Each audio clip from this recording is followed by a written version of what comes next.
South Central MC Blu. He has always had a prolific output, but in the past couple years, he has really proven to be one of the hardest working men in hip hop. What's good, y'all? It's your boy Mixtape Mob. If you are rocking with this content, go ahead and smash that like button for your boy. Hitting the like button is greatly appreciated. Also, subscribe to the channel if you haven't. But today, I'm going to hit y'all with my thoughts on this new project from Blu Exile entitled Love the Ominous World. Okay, so I believe in the past Blu review that I admitted that I was a little late to the party regarding Blu Exile. Sure, I knew their music was highly recommended and praised, but I never fully tapped in until about 2 years ago. But since that time, I've definitely gained an appreciation for their particular style of underground West Coast hip hop that is highly respected. I mean, I totally get the appeal. Now, this year alone, Blu has been rapping like the rent is due, dropping at least 7 projects, the most recent being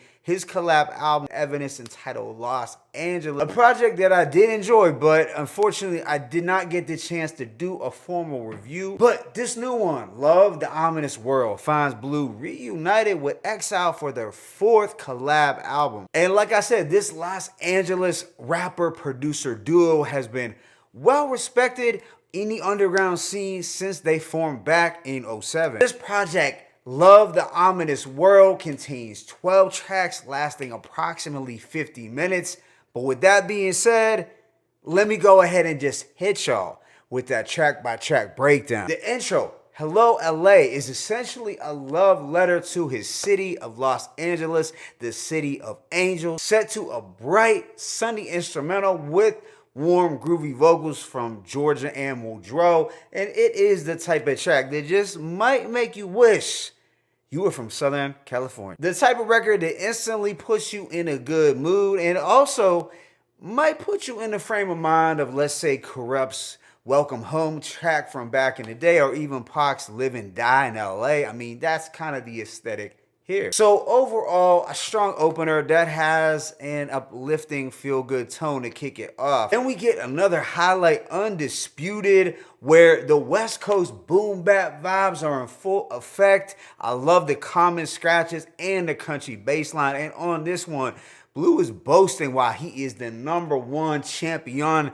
and the undisputed heavyweight of this rap-ish. It's ideal head nod in hip-hop, and I really dug the Zapp and Roger Troutman flip on the back end. Yes, easily one of my favorites. Track 3, Smack, is equally as dope. Now, this is a Golden State Posse cut featuring Fashawn, and it's backed by sparkling vibraphones. You know, the perfect mid-tempo production with the bells that scream mid-90s jazz rap. Now I'm going to show you how the West Coast Smacks Kid vocal scratches definitely slap. And Fashawn and Blu gel well together vocally. I always thought there were some similarities between these two as MC. But on this record, they demonstrate why they are the real warriors of the Golden State. Things mellow out a bit with the track Homies featuring Pistol McFly and Cassius King. This is a somber, soulful ode to the homies that had put them to where they needed to be, even though they are no longer here in the physical. I thought the MOP vocal scratches was a nice subtle touch. Yeah, this one is on the gloomier side, but it is a heartfelt dedication to those who helped Blu become the man he is today. It is something that you could pour up something to and just zone out, maybe under the palm trees. We do get a change in pace stylistically for the next 2 tracks, number 5 being Sugar and Butters, which has a glistening jazzy beat, and the Sugar and Butters Camp Low vocal sample is mad creative. It is a vibe-heavy record with Ray Khalil and auto-tune vocals from Ahmad Anwar. Now, about those auto-tune vocals, were they really necessary? I don't know, maybe. It's not a deal breaker for me that they were on here, but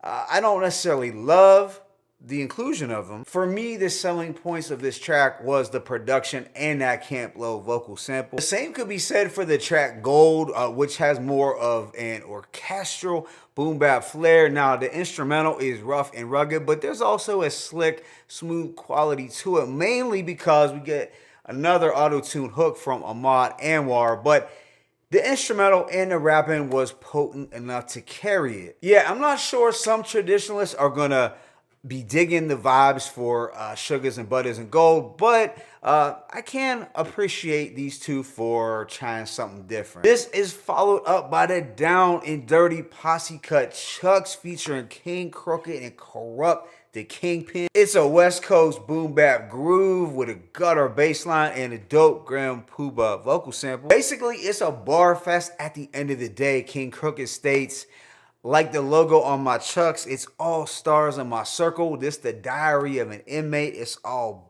bars in my journal. And Corrupt did his thing as well, vocally sounding sharp, much more in pocket than on recent features. This has a flawless transition into Suge Knight, another high point, where Blu is giving us an autobiographical tale of how he almost signed to death row with Suge Knight before linking with Exile. And I dug his vivid reflections on his earlier days grinding and shopping for a record deal. And instrumentally, there was a nice blend between G-Funk and grimy boom bap. We have another immaculate transition into the ominous world. One of my favorites, set to a dystopian beat with disoriented G-Funk. RBX serves as the perfect narrator for this chaotic end of days scenario, and the Nas vocal scratches are insanely creative. Yeah, this record low-key is a banger, and it kind of reminds me of a modern day version of that East Coast, West Coast killer track from 96 with Nas, Be Real, KRS, and RBX, produced by Dre. Looking back, that was one of the few saving graces for that Dre Aftermath album. Blu then winds things down a bit for the conceptual track, a song called Precipitation. It's a thematic track about rain and its many forms. He is getting a little philosophical here, and the luminous beat and soulful crooning makes for a soothing listen. The second to last song, Valley of Kings, is easily my least favorite. The instrumental strips away the drums in favor of softer synths and keyboards, and we do get an auto-tune performance from guess who? Ahmad Anwar. And it does sound a bit out of place in my opinion. I mean, did Blu and Exile really need 3 auto-tune hooks on this project? I can understand 1 or 2 to prove a point, but 3, I mean, that's pushing it. So while I could appreciate Blu's sentiment on this record, as it was pretty introspective, the hook did bring down the value for me. Unfortunately, this project ends on a strong note with Love is Blue featuring Aloe Black, set to a triumphant jazz rap beat. The horns go pretty hard. It's a dramatic closer where Blu is doing some social commentary as well as spiritual reflection. He's talking about embracing this ominous world, even though he feels like he's not really of this world at the same time. So overall, I'm gonna give this project a rating of 4 mics, possibly a light to decent 4 at best. Exile indeed did come through with a colorful batch of creative backdrops. I thought the vocal scratching on this project was particularly ear-grabbing. It just seemed like there was a nice collection of tracks that displayed different moods and different vibes. I mean, sonically, there was a little bit of something for everyone. And they did step outside the box a bit in terms of the auto-tune hooks. Now, that could have been a pro or con depending on how you view it as a listener. But from a production standpoint, this was sonically pleasing from front to back. And on the lyrical front, Blu did continue to paint pictures and offer those vivid reflections in a creative, thematic way he typically does. But let me know in the comment section where you think this new Blu and Exile project ranks with their prior 3, and let me know what your favorite Blu album is from 2024. My favorite tracks include Hello LA, Undisputed, Smack, Gold, Chucks, Suge Knight, The Ominous World, a song called Precipitation, and Love is Blue. Know your thoughts in the comment section. It's your boy Mixtape Moth. I am signing out. As always, it's peace and blessings. Blu Exile, Love the Ominous World.